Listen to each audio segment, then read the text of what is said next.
धन्यवाद।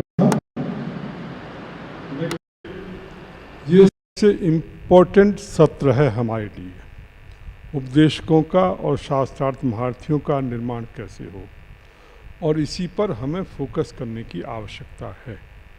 और मैं अनुरोध करूंगा डॉक्टर विनय विद्यालंकार जी से कि वो आएँ और इस विषय पर अपना, और हमारे पास क्या योजना है, विद्वानों से अनुरोध करेंगे क्या योजना है, क्या करें। हमारे पास जितने रिसोर्सेज, ऐसा नहीं कि हम अभी बिल्डिंग बनाएंगे, ये करेंगे, वो करेंगे, वो समय नहीं है। जो कुछ हमारे पास है, रिसोर्सेज जो हैं, उनके माध्यम से हम क्या कर सकते हैं और कैसे कर सकते हैं।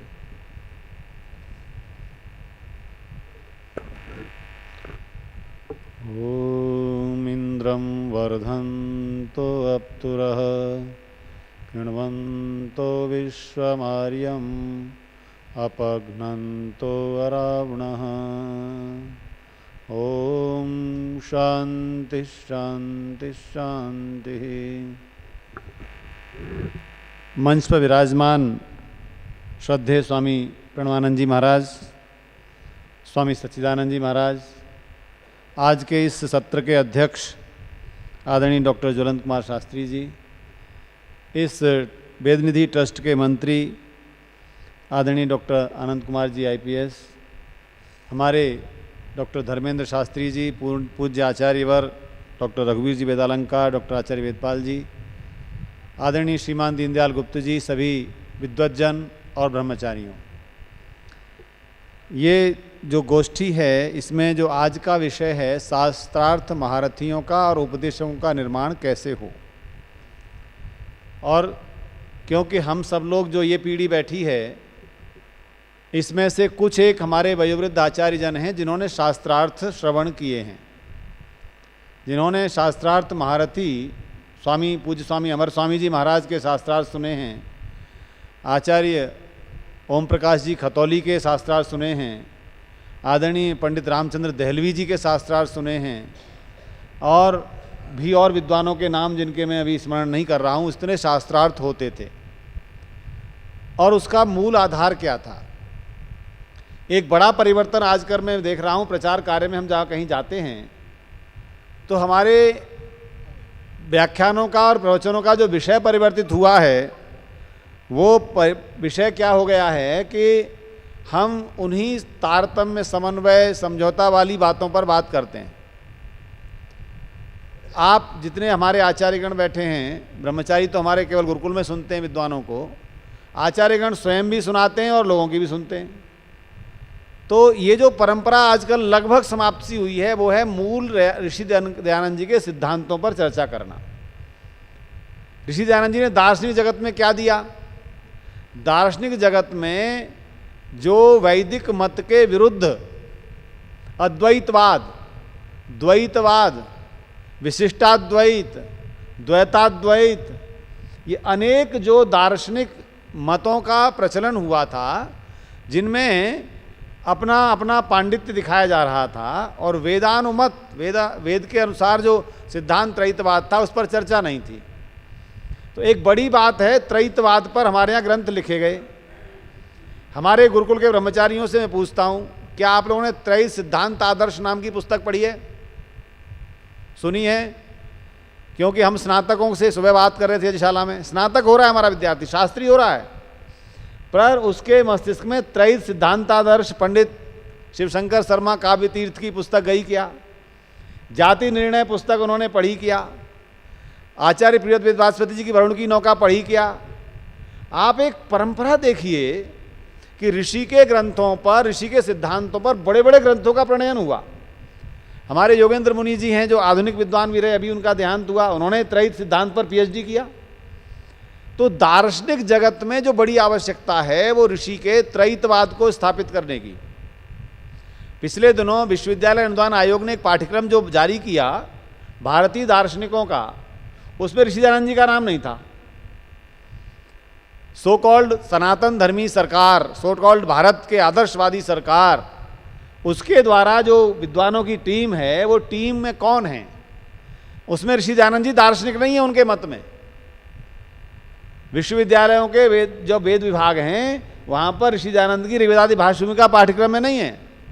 ये तो भला हो आर्य समाज के विद्वानों का, जहाँ जहाँ थोड़ा थोड़ा दायित्व मिला। डॉक्टर को महावीर जी अग्रवाल जब कुलपति बने उत्तराखंड संस्कृत विश्वविद्यालय के, पूज्य स्वामी जी ने इसी गुरुकुल में उनसे कहा कि आप कुलपति हो, हमारा आर्ष व्याकरण का पाठ्यक्रम नहीं है, तो वो लगवाया गया। ऋग्वेदादि भाषुमिका लगवाई गई। और ऐसे ऐसे विद्वान जब कहीं बैठते हैं तो प्रयास करते हैं। तो मैं निवेदन कर रहा था कि उपदेशकों के निर्माण के लिए ऋषि के सिद्धांत केंद्रित कोर्स चलाने हैं। हमारा जो वेदनिधि ट्रस्ट करेगा या आर्य विद्वत लेखक परिषद करेगी, ये आर्य विद्वत लेखक परिषद, आर्य लेखक परिषद बहुत पुरानी है और उसका गठन हुआ, परंपरा चलती रही, उनकी गोष्ठियाँ होती रहीं, लेकिन इस समय वेदनिधि ट्रस्ट के साथ जुड़कर के लेखक परिषद कार्य करना चाहती है। तो इसमें क्या होगा, पूज्य बाबूजी से बात हो रही थी कि हमारे पास भवन खड़े हुए हैं, हमें जो स्नातक बनने के बाद, हमारा स्नातक बन गया गुरुकुल का विद्यार्थी, ऐसे ही स्नातक कॉलेज से बन रहे हैं, हम उनके लिए विज्ञापन निकालेंगे कि आर्य उपदेशक विद्यालय में आपके प्रवेश के लिए 12वीं पास या स्नातक परीक्षा उत्तीर्ण विद्यार्थियों को हम यहाँ लेंगे और उनको हम फिर उपदेशकों का कोर्स बनाने की हमारी योजना है। उपदेशक का कोर्स क्या होगा, पाठ्यक्रम क्या होगा, ये तो हमारी विद्वानों की समिति निर्णय करेगी। और मैं समझता हूँ हम कल इसके प्रस्ताव भी रखेंगे कि वो समिति बनेगी, पाठ्यक्रम बनाएगी कि उपदेशक की बेसिक सिद्धांतों पर क्या उसको ज्ञान होना चाहिए। ऋषि दयानंद का मैंने कहा संस्कार विधि, आपको याद होगा, जो लोग हमारे विद्वज्जनों को छोड़ कर पूछ रहा हूँ, स्नातकों को 48 संस्कार होते थे, 36 संस्कार होते थे। आप अनेक ग्रंथों में इतिहास में पढ़ें, ऋषि दयानंद जी का बड़ा योगदान क्या है। उन्होंने 48, 36 जो जहाँ जहाँ बात हो रही थी उन सब से निकाल के 16 संस्कार का प्रणयन किया। यज्ञों के विषय में जो हमारी दुरूह यज्ञ थे, बड़े कठिन यज्ञ, ऋषि जी ने गृह सूत्रों को प्रमाण माना, लेकिन उन गृह सूत्रों के उतने अंशों को स्वीकार किया जो आम व्यक्ति उनको कर सकता हो। उन्होंने गृह सूत्रों के सारे बड़े बड़े जो हमारे यज्ञों का विधान था, धर्मशास्त्र, उनका वर्णन नहीं, उनको नहीं माना। उन्होंने कहा ये अवैदिक हैं, इनकी कोई आवश्यकता नहीं है। ऐसी जो सर्वग्राह्य स्वीकार्यता सिद्धांतों की है, सरलता सहजता से धार्मिक और आध्यात्मिक बनने का पाठ्यक्रम है, समाज में लोगों में दृढ़ता, ईमानदारी, निष्ठा, कर्तव्य के परायणता, ये सब कैसे आए, इसका पाठ्यक्रम उपदेशक को देना है। हम ये मानते हैं कि एक बौद्धिक गोष्ठी हो तो उसमें बहुत गहराई से चर्चा हो, लेकिन आम उपदेशक जब समाज में जाए, अब आप सोचिए कि वो कैसा काल रहा होगा। कंवर सुखलाल जाते होंगे, दादा बस्तीराम जाते होंगे, चौधरी तेज सिंह जाते होंगे, पृथ्वी सिंह बेधड़क जाते होंगे। भजनोपदेशक होते हुए उनका उपदेश सिद्धांतों पर केंद्रित होता था, ऐसा हमारे पूज्य पिताजी बुजुर्ग बताते हैं। लेकिन आज के भजनोपदेशकों के लिए हमारी एक सीमाएं बन गई हैं।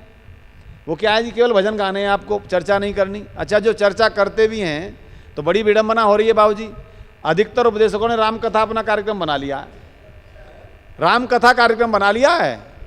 दयानंद कथा बंद है, वेद कथा बंद है, क्योंकि पौराणिक व्यक्ति और बड़ी मंच लगता है, मूर्तियां भी रखी जाती हैं और आर्य उपदेशक, और हम सब उनको बड़े सम्मान से आर्य समाज के मंच पर उलाते हैं। एक समस्या यह है कि एक वह उपदेशक परंपरा कि बिस्तर सिर पर रखकर बाजा लेकर और प्रचारक जा रहा है। आज स्वयं से बाबूजी ने कहा कि भजनोपदेशक परिषद की सूचना हमको मिलती है कि वो स्वयं भी कुछ कुछ गांव जाते हैं, समय देते हैं, विद्वान भी कुछ लोग जाते हैं बाबूजी, उनकी सूचना अब तक नहीं पहुंच रही, जो अपने आप 10-15 दिन का कार्यक्रम बना लेते हैं और स्वयं जाकर के पहुंचते हैं। तो ऐसी योजना वाले स्नातक और उपदेशक तैयार करने के लिए ये विद्वत लेखक परिषद वेदनिधि ट्रस्ट काम करे और ये पाठ्यक्रम समन्वय से बने, और शास्त्रार्थ महारथी बनने के लिए तो बहुत आवश्यकता है।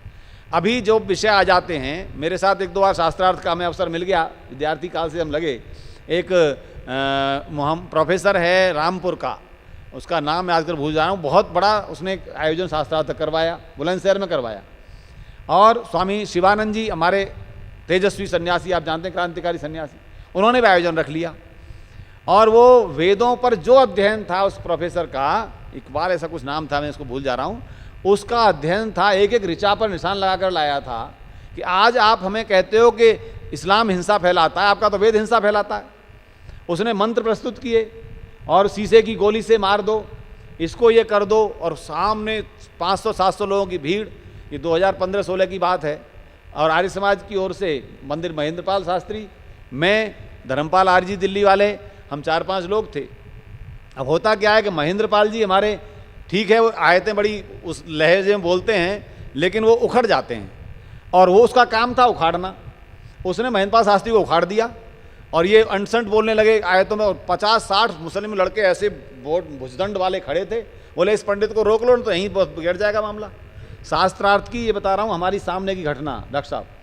फिर डॉक्टर धर्मपाल आर्य जी और मैंने संभाला मोर्चा। मैंने कहा पंडित जी आप शांत रहिए, मैंने कहा वेद आप संहिता लाएं, प्रमाण उदाहरण लाएं। हमने भाष्य वाला प्रकरण उठाया और जहाँ जहाँ वो शीशे की गोली से मंत्र का वर्णन था मैंने उससे पूर्व के मंत्र लिए। मैंने कहा ये सारे मंत्र राजा के लिए चल रहे हैं और ये राजा को विधान है कि राजा के राज्य में कोई ऐसा अपराध करे तो राजा उसको इस प्रकार का दंड दे।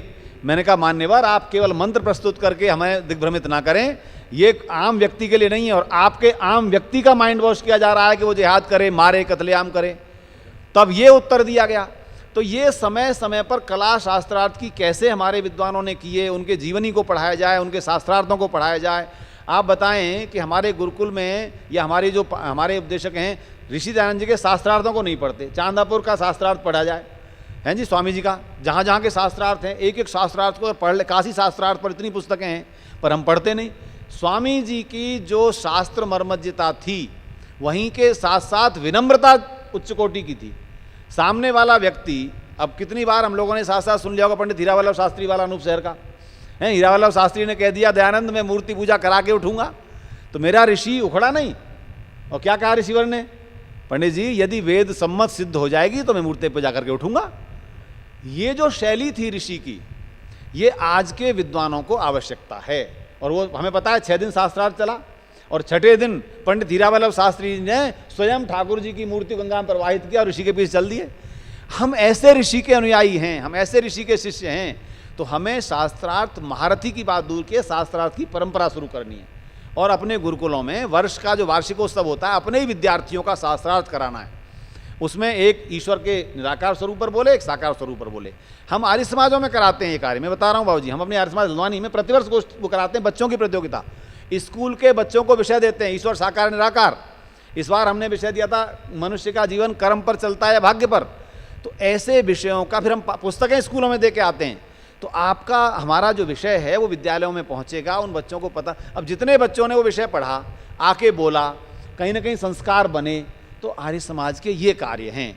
इन पर आज वास्तव में बहुत कम ध्यान दिया जा रहा है। एक बड़ी मैं उसे क्या कहूँ विनम्रता है, बड़े कार्यक्रमों में आर्य समाज के मंचों पर बच्चों के नाच गाने की प्रतियोगिता शुरू हो गई है।